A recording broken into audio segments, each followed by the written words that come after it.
Stop train number 9. Do not move it again. And let that girl listen to the wheel assembly one more time. The entire maintenance yard froze. Grease-covered engineers turned around. Security guards looked at each other. Even the billionaire standing beside the rail supervisor narrowed his eyes in disbelief. Because the person who had just asked to inspect the most expensive passenger train in East Africa was not an engineer, not a consultant, not a government inspector. She was a station girl, a tea seller, a girl most people barely noticed. And yet, in less than 10 seconds, she had said something no expert had said in 6 weeks. "It isn't the engine," she whispered. "It's the coach behind it. The train is not pulling wrong, it's leaning wrong." That sentence would expose a hidden defect, uncover a chain of lies, save a collapsing railway empire, and change 2 lives forever. But how did a poor African station girl get close enough to a billionaire's broken train to speak in the first place? What exactly did she hear that millions of dollars in expert inspections failed to catch? And why was the most dangerous problem on that railway hiding inside a part no bigger than a human hand?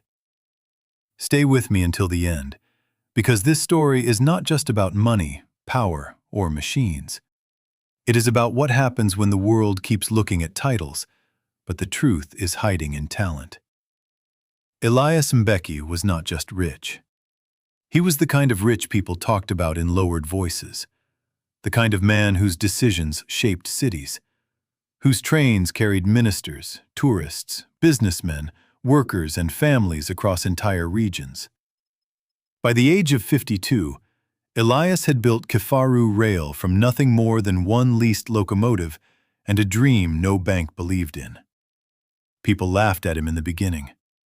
They said roads would always win. They said private passenger trains would never survive. They said East Africa had no patience for that kind of ambition. But Elias did not listen. He bought damaged locomotives, restored abandoned routes, hired young workers, negotiated with governments, and slowly built one of the most admired private rail companies on the continent. His crown jewel was a sleek, silver luxury train called the Savannah Crown. It was more than a train. It was a moving symbol, polished steel, golden interior lights, deep blue seats, private cabins, a dining car famous for its view at sunset. And most importantly, it was supposed to be the safest rail experience in the region. For 2 years it was. Then the shaking started. At first it was small, a vibration, a strange sideways sway in the premium coaches whenever the train came down the western curve near Lake Nambara. Passengers thought the track was rough. Conductors blamed weather. Junior engineers wrote it off as axle stress after heavy seasonal use. Then a businesswoman recorded a video during a night journey. Her coffee spilled across the table as the coach lurched hard enough to make a child cry in the next cabin. The video went viral. 3 days later, another trip ended with an emergency stop. No derailment, no injuries, but enough panic that the Transport Ministry called for an immediate safety review.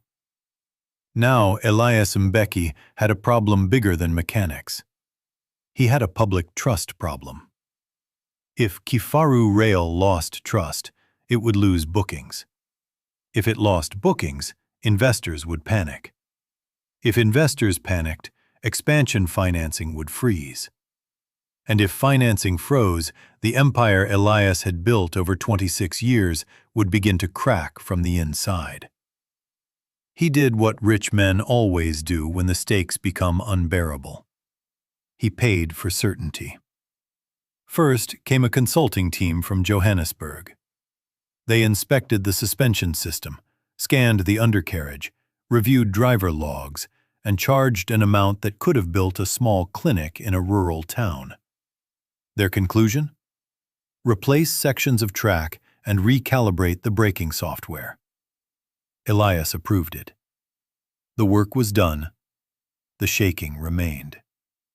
Then came two rail dynamics specialists from London. They arrived with laser tools, simulation software, and the kind of confidence only expensive people wear comfortably. They spent 5 days talking about wheel-rail interface behavior, thermal stress patterns, and resonance anomalies. Their conclusion? The issue was likely caused by a subtle timing conflict between braking pressure modulation and coach weight transfer. They recommended a costly, system-wide control upgrade. Elias approved it. The upgrade was installed. The shaking remained. Then Berlin sent a mechanical diagnostics firm with a reputation so elite that the local newspapers called them the last resort experts. They tore apart bogies, measured axle tolerances, reviewed maintenance histories, questioned procurement teams, tested wheel sets, and after 10 exhausting days, they delivered a report thick enough to impress a judge and vague enough to infuriate a billionaire. Possible cause: irregular lateral instability under loaded conditions. Recommended action: staged part replacement across the premium fleet. Elias approved that, too. Millions disappeared. Time disappeared. Public confidence disappeared. And still, on certain journeys, Coach 9 of the Savannah Crown swayed like a body trying not to fall. By the beginning of the 6th week, Elias had spent enough money to fix the problem 3 times over, if anyone had actually known what the problem was. He stood inside the main maintenance depot in Embaro Yard and watched another test run fail. The train rolled out smooth. The first 5 minutes looked perfect. Then the monitor inside the observation van flashed yellow, a lateral movement warning. Not extreme, not catastrophic, but there. Again. Always there. Chief Engineer Victor Ndlovu removed his headset slowly, as if delaying the moment reality would reach the billionaire standing beside him. Victor was one of the most respected railway engineers in the country. He had broad shoulders, silver at his temples, and the permanent tired face of a man who had spent his life around deadlines and metal. "It is better," Victor said carefully. Elias turned and stared at him. "Better?" Victor swallowed. "Yes, but not fixed." Victor said nothing. That silence hit harder than any answer. Elias walked away from the control desk and into the open part of the depot where shafts of afternoon light fell across the rails. For the first time in years, he felt something he hated: helplessness. Because money can bully many things. It can move meetings, open doors, buy specialists, silence critics. But it cannot force truth to reveal itself before its time. Across town, miles from polished offices and boardroom tension, 19-year-old Zuri Achieng was pouring tea into paper cups at Platform 3. She moved quickly, balancing a metal kettle in one hand and a wooden tray in the other. Passengers called her name without looking at her face. "Tea, more sugar. Do you have ginger? Girl, hurry." She answered everyone with the same calm voice. "Yes, sir. One moment, madam. Careful, it is hot." By sunrise, she had already swept the corner beside the vending wall, fetched water, boiled milk, helped an old porter lift luggage, and sent part of the morning earnings to her aunt, who sold tomatoes in the informal market outside the station. Most people thought Zuri was ordinary, quiet, thin, forgettable. They did not know that every night, after the platform emptied and the last whistle faded, she stayed behind to listen. Not for gossip, not for danger, for machines. Her late father had taught her that. Joash Achieng had been a railway suspension fitter before he died in an accident at a freight yard 8 years earlier. He used to tell her that metal had a language. "You can look at a machine and still be blind," he would say. "But if you hear it long enough, it will confess." As a child, Zuri followed him everywhere she was allowed. She watched him crouch beside wheel sets, saw him rub dust between his fingers. He would tap parts with a spanner, close his eyes, and smile when the note came back clean. He never went to university, never wore a suit, never appeared in newspapers. But in the neighborhoods around the yard, old mechanics still said Joe Ash could hear a fault before the fault knew it had been discovered. When he died, the railway sent condolences. Nothing more. No scholarship, no compensation worth naming, just sympathy and a signed letter. Zuri kept two things from him: his tiny, oil-stained notebook and his habit of listening. At night, when everyone else was rushing home, she walked the quiet sections near the maintenance fence and listened to trains slow down, breathe, click, cool, and settle. Over time, she learned to separate sounds: loose chain, dry bearing, worn brake edge, bent panel, air leak. Most of it meant nothing to her future. She was not employed by the railway. No one had given her tools. No one had given her training certificates. But hearing did not ask permission. Talent rarely does. 3 weeks before Elias and Becky ever saw her, Zuri noticed the sound. The Savannah Crown had just returned from the western route. It glided past like wealth on wheels, too polished, too bright, too expensive to belong to the same station where vendors counted coins and children chased dropped bottles. As the rear coaches rolled by, Zuri heard a strange rhythm under the smooth roar. Not constant, not loud. A double knock followed by a drag. Tack, tack, shh. Tack, tack, shh. She looked up immediately. That was not engine noise. Not track joints either. It happened only once every rotation as one wheel assembly passed a certain point. The train disappeared into the service area before she could study it longer. The next evening, it returned again. Same sound. Subtle. Hidden. Easy to miss if you were talking. Impossible to ignore if you were listening. She mentioned it to a cleaner who worked evening shifts. He laughed. "Those trains have more sensors than my whole house," he said. "If something is wrong, the big men will know." But they did not know, and the sound kept returning. Then, one rainy morning, Zuri found something beside a maintenance skip near the fenced storage area. A worn rubber and steel bushing sleeve, greasy and scratched, with one edge polished brighter than the rest. She crouched and picked it up. The inner sleeve was no longer centered. It was oval, not round. Her father's notebook came back to her instantly. Uneven polish means movement where movement should not be. She slipped the part into her cloth bag. That night she cleaned it under weak light and studied the surface. There was tiny black dust packed around the inner lip. Heat wear, compression, lateral strain. She did not fully know from which coach it had come. But she knew one thing.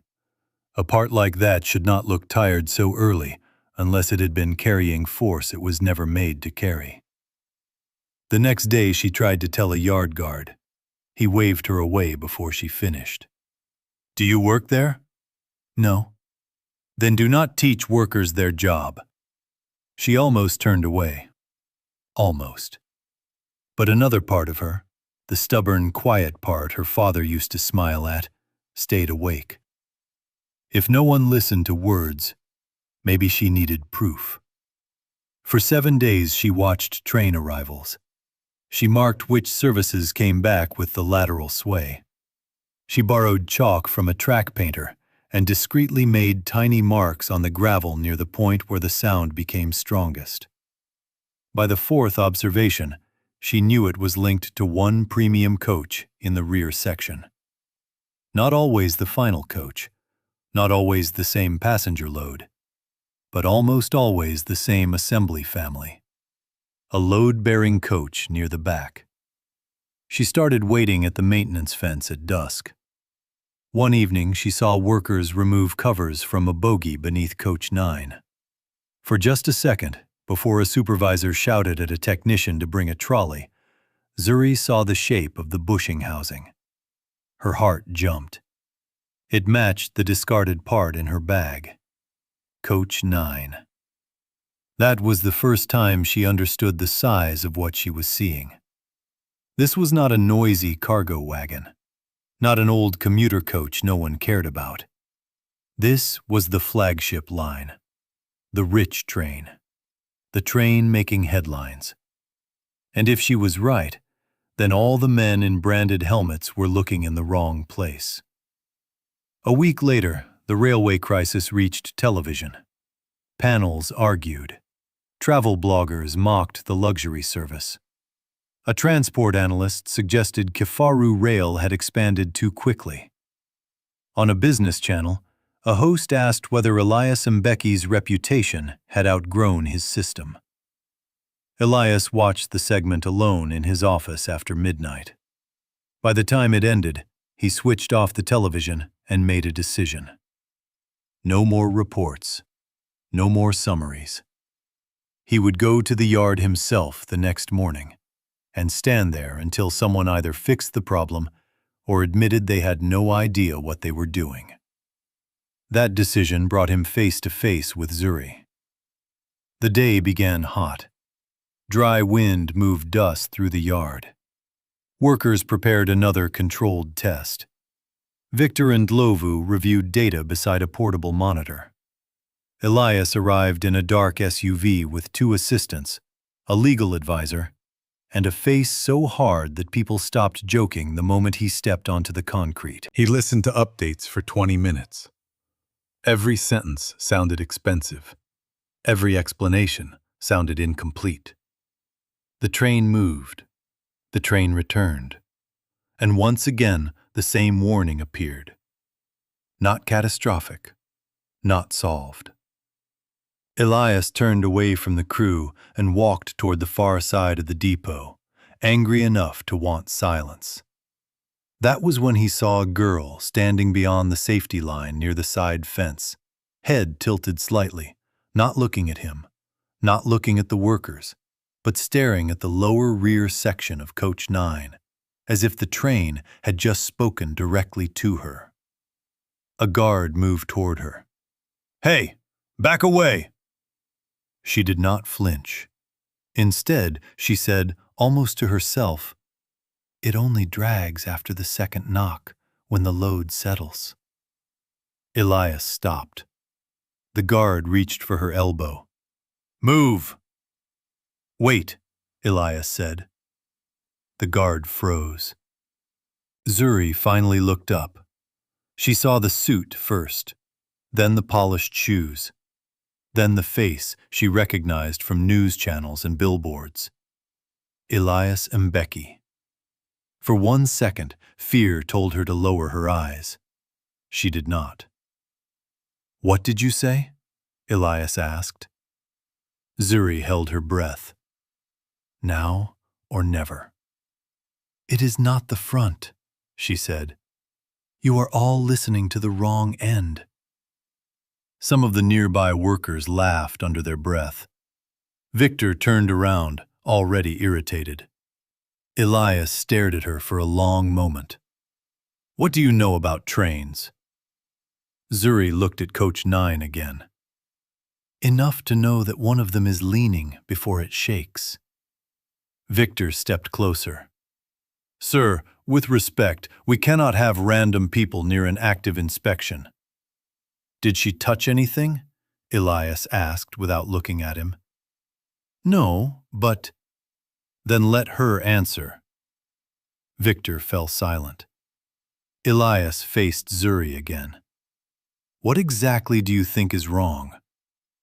She hesitated, not because she doubted herself, because she knew how absurd truth sounds when power has already chosen experts. I do not think the track is causing the movement, she said slowly. And I do not think the engine is the cause either.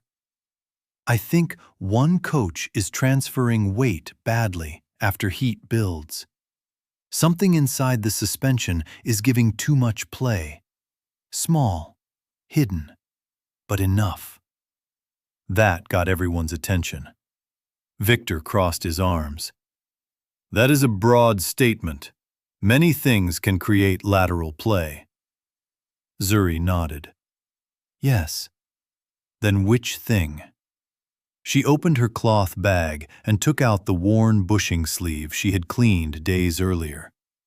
A few workers leaned in. Victor's expression changed only slightly, but Elias noticed it. Where did you get that? Victor asked. Near the maintenance skip last week. You should not take parts from railway property. No one looked at it. Victor reached for it. Zuri did not release it immediately. Then she placed it in his hand. He turned it, studied the oval inner wear, and frowned. One of the technicians beside him muttered, "That should not be like that." Victor shot him a look, but the doubt had already entered the air. Elias saw it. He stepped closer. Can this come from Coach 9? Victor answered carefully. Possibly. Or another premium carriage assembly. Is it normal? No. Could it cause the instability? Victor inhaled. Not alone. Unless there is heat softening, load shift, or housing failure. Zuri spoke quietly. It happens more on longer runs when the coach is heavy. Now the laughter was gone. Elias turned to Victor. Have you tested it fully loaded? Victor hesitated a fraction too long. Not with the exact passenger distribution of live service, no. Elias looked back at Zuri. How do you know it gets worse when heavy? Because empty arrivals sound cleaner, she said. The bad sound comes after journeys where Coach 9 is full. And it begins after the route section with repeated side pressure. Victor looked annoyed now, not because she was loud, but because she might be right in front of his entire team. Elias made a decision that sounded reckless to everyone except the person who had run out of patience. Set up a load test on Coach 9, he said. Victor blinked. Now? Now. With sandbags, water drums, and live suspension sensors? Yes. And based on the observation of a station vendor? No, Elias said coldly. Based on the observation that none of you have fixed my train. Nobody argued after that. If you are still here, take 1 second to like this story, because what happened next is exactly why people should never underestimate quiet minds. The depot exploded into motion. Workers brought ballast sacks, water containers, portable sensors, a jack system.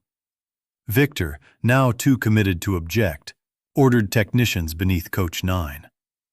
Zuri stood beside a yellow safety pole, watching every movement without pretending not to be nervous. For the first time since speaking, she felt the full weight of what she had done. If she was wrong, she would become a joke. Not just to the engineers, to herself, to the memory of her father. Elias approached her while the crew prepared the load test. What is your name? Zuri. Do you work at the station? I sell tea, and sometimes help porters. How old are you? 19. Where did you learn what you know? She paused. My father worked on suspensions. Worked? He died. Elias nodded once. No pity, just acknowledgement. Do you want a chance to show them exactly what you mean? He asked. Zuri looked at him carefully. This was a dangerous kind of question. The kind that could open a door or become a trap. Yes, she said. He called Victor over. Put her with the inspection team. Victor's jaw tightened. Sir, that is not a suggestion. Victor turned to Zuri with the politeness of a man obeying authority, not believing ability. Stay where I tell you. Touch nothing unless instructed. Zuri nodded. She had survived people's pride before. The test began. Coach 9 was loaded to simulate a near-full luxury service. The train was pulled slowly through a controlled curved section inside the yard extension. Sensors were attached, cameras positioned. Victor monitored data. At first, nothing unusual appeared. Then, as the loaded coach crossed the pressure point, there it was. Not dramatic, not visible to everyone, but measurable. A side movement spike beyond acceptable tolerance. Tiny, repeatable. Victor leaned closer to the screen. One technician under the monitoring frame said, There, did you see that? Elias did not understand the numbers, but he understood the room. Something had changed. Zuri stepped toward the slowed coach and pointed. Again, she said, Listen after the second roll. The test repeated. Tack, tack, shh. Victor looked up sharply. He heard it now, not as mystery, as evidence. They brought the coach onto the maintenance pit and opened the suspension housing around the rear bogie assembly. Bolts came loose, covers lifted. Grease darkened gloves. A fitter held up a flashlight. Victor crouched lower. Bring the mirror, Zuri said. No one moved. Victor looked at her. What mirror? She took a tiny mirror from her bag, the kind used for sewing or personal grooming, and handed it to the nearest technician. Angle it behind the inner mount, she said. Not from the front. The wear is inside the shadow. The technician did it, then stopped. Chief? Victor slid closer and stared into the reflected space. There it was. A hairline separation around the rubber bond of the secondary suspension bushing. Small, ugly, easy to miss from the usual angle. And beside it, faint black powder where the mount had been grinding under heat and side load. Victor's face changed. Not dramatically, just enough for the depot to understand what that meant. He touched the component, then the housing. Remove it, he said. Tools bit into steel. The bushing was pulled free.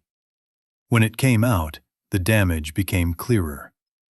The rubber compound had softened unevenly and torn away from one side of the bonded sleeve.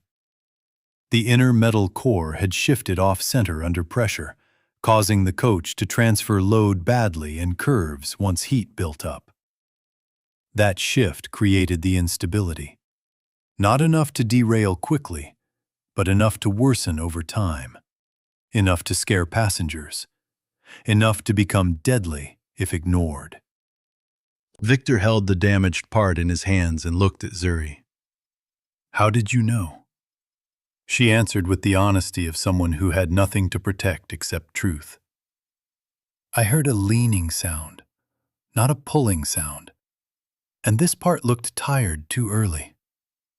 One of the junior technicians whispered, almost smiling, a leaning sound. Victor said nothing for several seconds. Then he did something none of his team expected. He nodded, once, respectfully.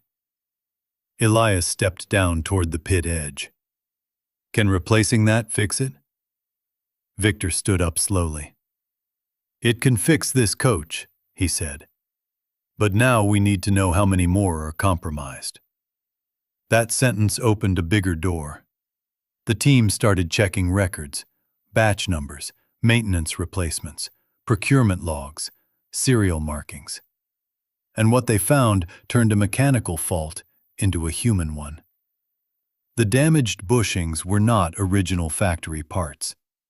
They came from a replacement batch installed during a cost-saving procurement cycle 8 months earlier. At first, that did not seem unusual. Rail systems replace parts all the time. But when Victor compared supplier codes, something felt wrong. The embossing was shallow, the rubber quality inconsistent. One serial format repeated across too many supposedly unique units. Counterfeit. Or, at best, substandard. By evening, 6 more suspect bushings were found across 3 premium coaches. Not all failed yet, but all vulnerable. The train had not been cursed. It had been compromised. Elias went very still. He asked one question. Who approved this supplier? That question moved from the pit to the office block. Files were pulled, emails opened, purchase records reviewed. And by sunset, a name surfaced. Martin Seco, Regional Procurement Manager. Well-dressed, smooth-talking. Trusted enough that nobody reviewed him closely until something broke. Martin had signed off on the alternative component supplier during a period of temporary cost optimization. The savings looked impressive on paper. The approval memo used the usual corporate language: efficiency, flexibility, strategic sourcing.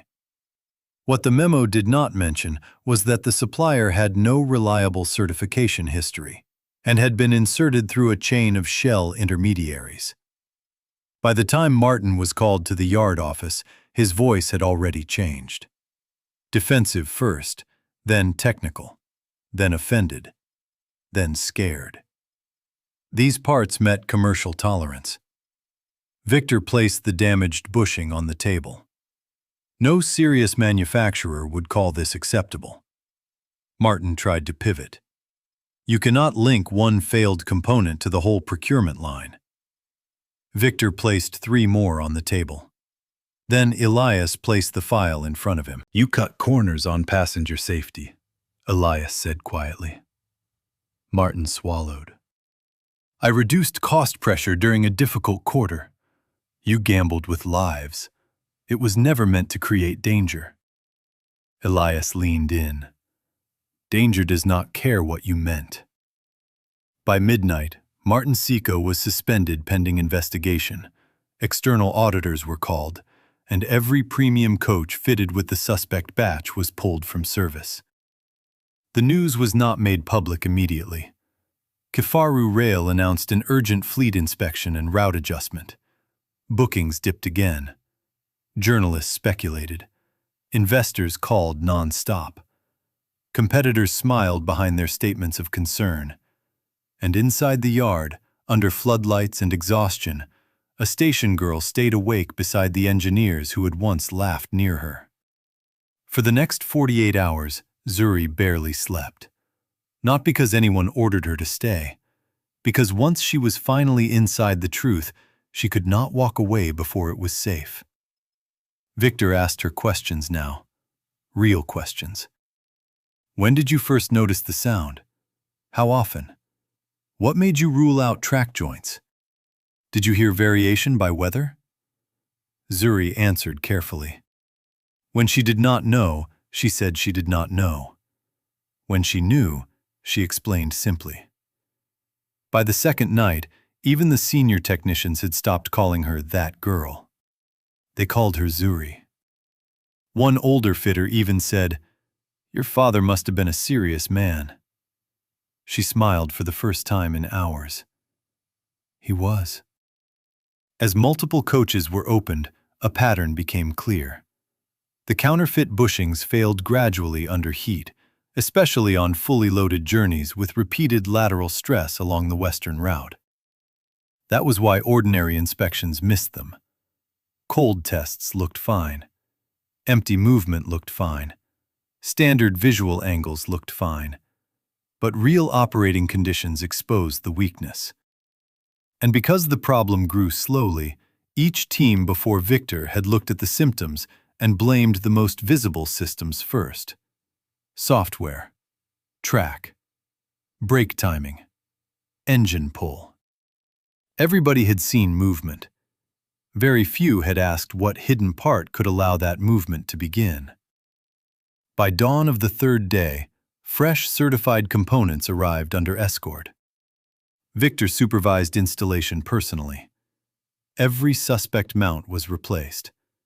The bogies were rebalanced. Alignment checks repeated. Live load simulations run again. Elias remained on site almost the entire time. His assistants begged him to rest. He refused. Powerful men often believe they control outcomes. Crises teach them something else. Sometimes the only honest thing to do is stand still and witness the repair. Before the final verification run, the yard fell into a tense silence. This was the moment. If the shaking returned, they would be back in uncertainty. If it did not, then a T-seller had done what elite consultants failed to do. Elias stood beside Victor and Zuri near the control van. The loaded test was authorized.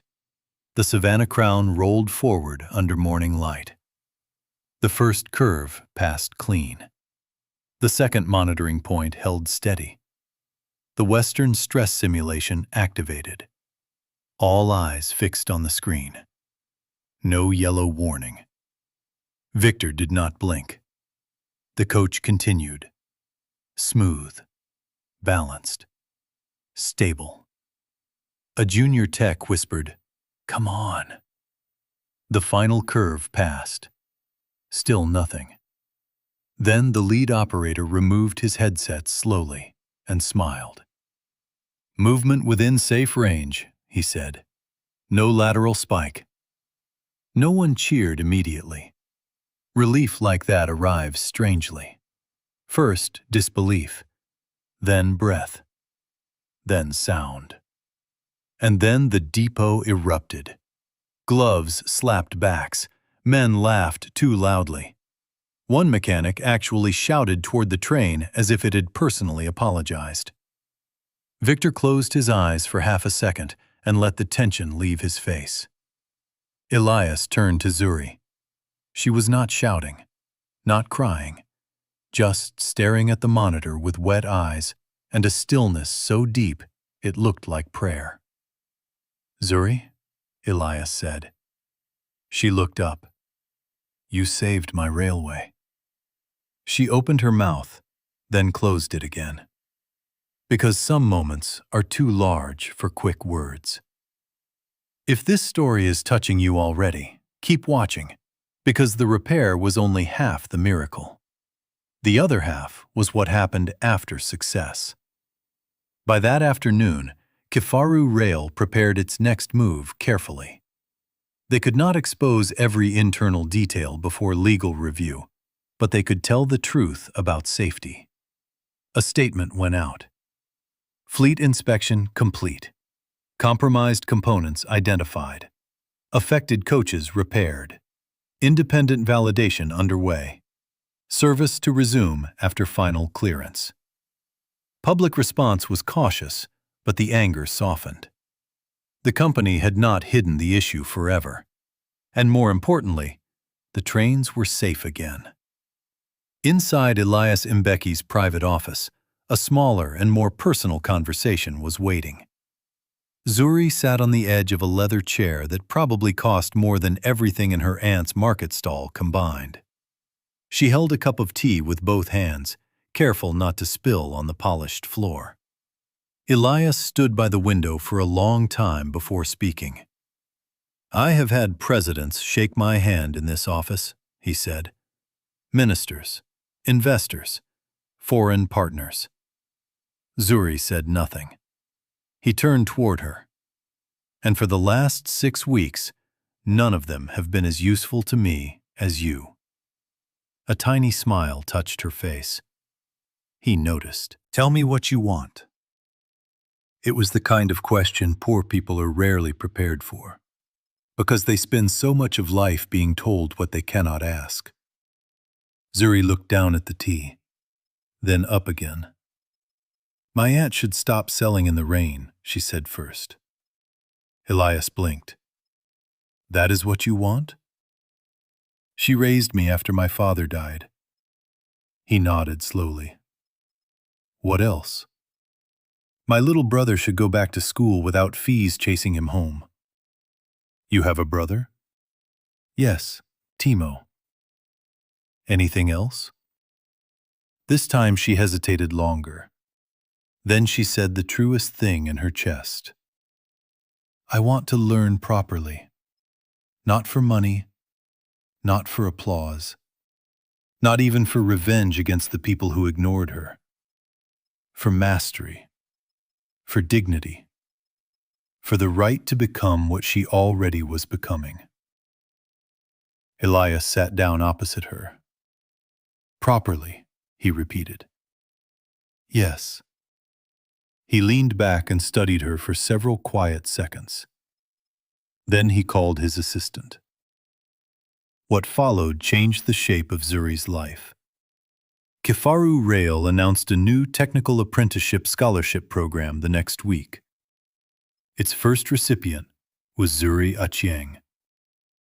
Full education funding, living support, formal engineering mentorship under Victor Ndlovu's department, medical cover for her aunt and brother, a proper house lease paid for 1 year in advance, and a cash reward large enough to move her family out of survival mode for the first time in years.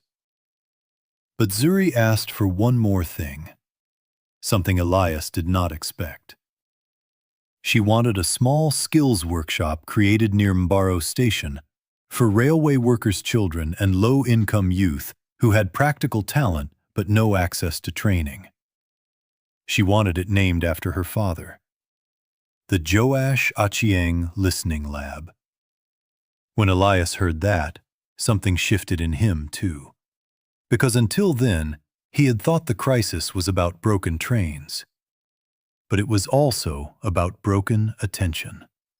A system that could spend millions importing expertise while stepping over raw brilliance every single day at its own platform.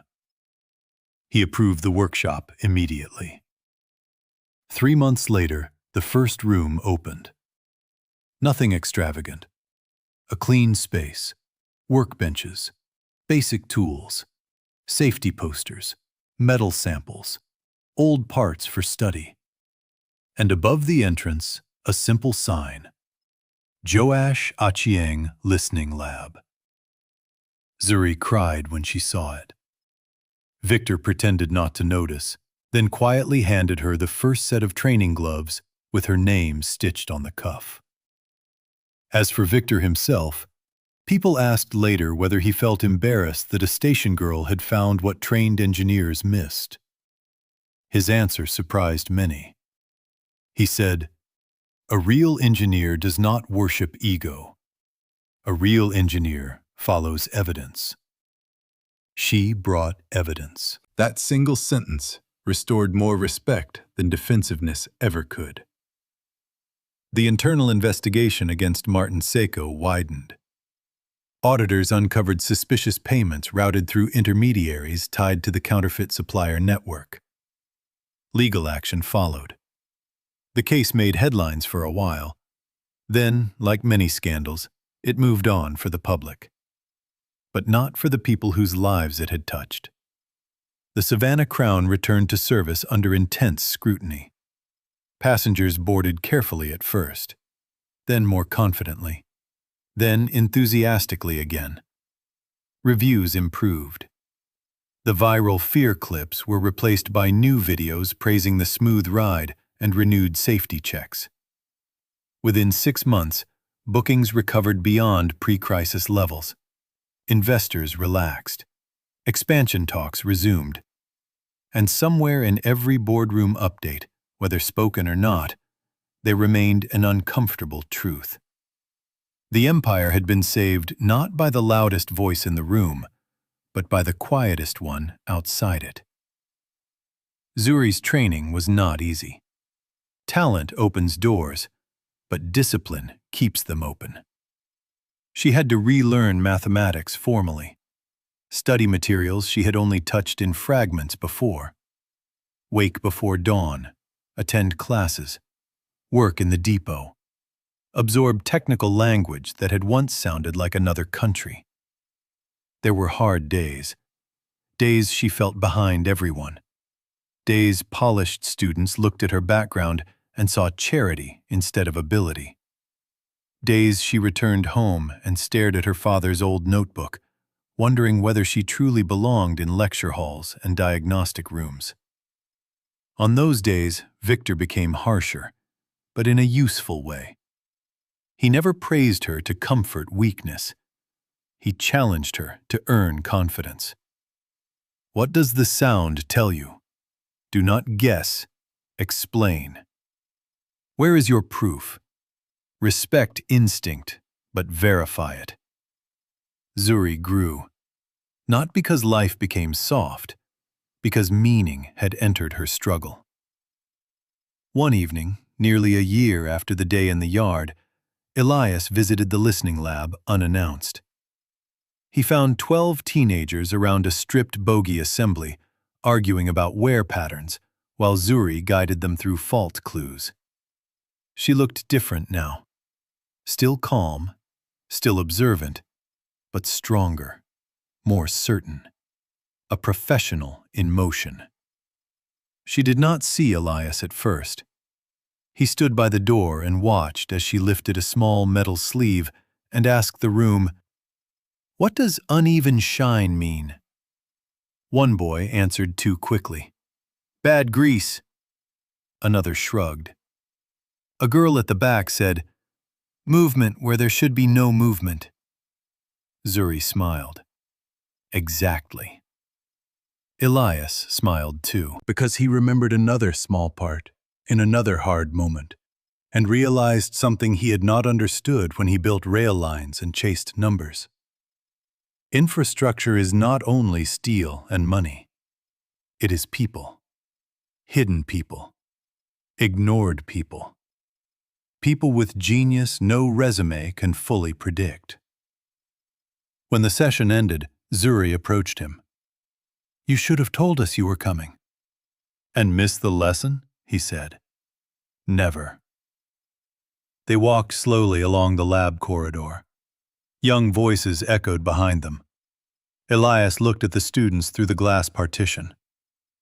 "This was your idea," he said. "Our idea," Zuri corrected. He accepted the correction. Then he asked her a question he had been carrying privately for months. "What made you speak that day in the yard? Most people in your position would have stayed quiet." Zuri thought about it, then answered in a way only someone shaped by hardship and purpose could answer. "Because the train kept telling the truth," she said, "and I was tired of hearing it alone." Elias laughed softly, but his eyes grew wet before he turned away. Years later, Kifaru Rail would become a case study in operations, governance reform, and talent inclusion. Business schools would talk about the counterfeit supplier scandal and how it changed internal verification systems. Engineering departments would reference the hidden bushing failure as a lesson in testing under real conditions instead of ideal ones. Corporate speakers would invite Elias Mbeki to talk about leadership after crisis. And whenever he told the story, he never framed himself as the hero. He would say, "I almost lost my railway because I believed expensive answers must be the best answers. A girl at my station taught me that truth does not dress for your comfort." As for Zuri Achieng, she would eventually qualify as a railway systems engineer, then later lead a diagnostics team, then much later still, become the youngest director ever appointed to Kifaru Rail's Rolling Stock Integrity Division. But perhaps the most beautiful detail is this: she never stopped listening. Not when she got her first real office. Not when people began standing up when she entered rooms. not when newspapers called her a genius. She still crouched beside metal when needed, still closed her eyes near problem coaches, still trusted that strange bridge between sound and truth her father had placed inside her long before the world gave it a name. And every so often, when the depot was quiet and evening shadows stretched over the rails, she would take out her father's old notebook, now protected in a clean plastic cover, and read the line that had once guided her through every doubt. Machines confess to those who listen without arrogance. That line built more than an engineer. It built a legacy. So what should we learn from this story? That brilliance does not always come from polished offices. That hidden talent can be standing one fence away from the people begging for solutions. That systems fail not only because parts break, but because pride blinds. And maybe most importantly, that sometimes the smallest damaged part in a powerful machine reveals the biggest damaged part in a powerful culture. A culture that notices titles before truth, money before wisdom, status before evidence. Elias Mbeki repaired his trains, but Zuri Achieng repaired his sight. And in doing so, she changed not only her family's future, but the future of everyone who would now be seen because she refused to stay invisible. So the next time the world tells you that your background is too small, your voice too quiet, your clothes too plain, or your position too low to matter, remember this. A railway empire once bent toward collapse. Experts circled it. Millions disappeared into reports. And the person who saved it was a station girl carrying tea in one hand and truth in the other. If you enjoyed this story, tell me in the comments, what hidden gift do you think people often overlook in others? And if this moved you, subscribe for more powerful original stories about courage, wisdom, and unexpected greatness. Because sometimes the person everyone ignores is the one person reality has already chosen.